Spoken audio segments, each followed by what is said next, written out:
So that's a little bit about the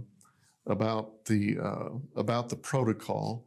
I know that there are countless questions. I didn't go through any of the voting criteria or numbers that need to be reached. You can read that in the protocol. But I just want to say a few other things. If you're watching this, you're probably in a leadership position of some sort in your local church as a layperson, or you're a pastor, or you're part of conference staff. And during this time of uncertainty, it's just important that we be careful not to crank up anxiety and play into people's fears the way so many folks in our society do about polarizing issues. But somehow just say you need to remain like the least anxious person in the room, and with a sense of hope that the Methodist Church has been through changes before, but God has been with us, and God will be with us into the future.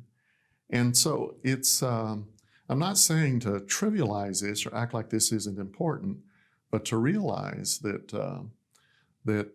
the work that your church does is of such importance to not just the people who belong to that congregation, but to the community where it serves and in its ministry and extension throughout the world, that ministry is so important.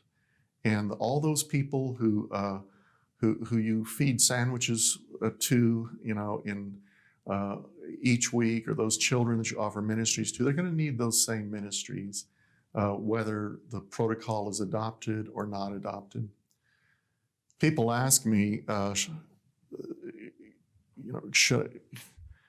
can we trust that the protocol will actually be adopted? And I have to distinguish between trust with a little t. That I've been going to general conferences for 30 years, and I've learned not to trust in the processes of general conference, or that it will make the wisest decisions.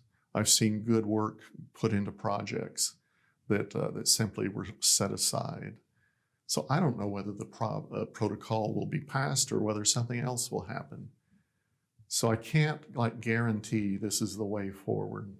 What I can say is that there's trust with a capital T, and that is our trust that God is at work with us, and that we will find a way to continue the ministry of Christ in the Wesleyan way. And so I appreciate your attention to this and your willingness to listen to this. If I commend again that you go to the website and check out the protocol itself, as well as the frequently asked questions.